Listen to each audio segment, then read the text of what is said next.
Willkommen zu unserem Vortrag über die Schweiz. Bro, du bist dran. Du musst reden, du musst drücken. Muss ich jetzt, oder was? Allgemeine Informationen über die Schweiz.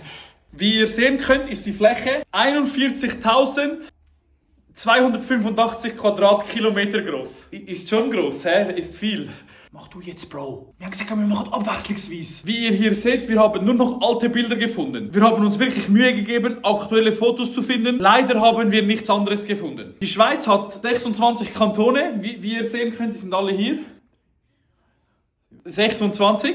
6 sind Halbkantone. Obwalden und Nidwalden. Bro, weißt du, was Obwalden ist? Kannst du mal schnell auf Obwalden zeigen? Obwalden. Ich sehe, die Zeit wird knapp. Diese Folie lassen wir deswegen aus, aber ist eine sehr spannende Folie. Wir haben viel Geld. Genau.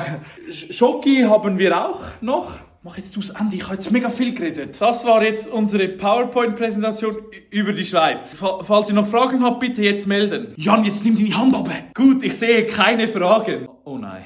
Herr Steinmauer, ich sehe, Sie haben eine Frage, bitte. Guter Vortrag, Jungs. Jedoch waren mir ein paar Sachen ein bisschen zu ungenau. Könnt ihr mir erklären?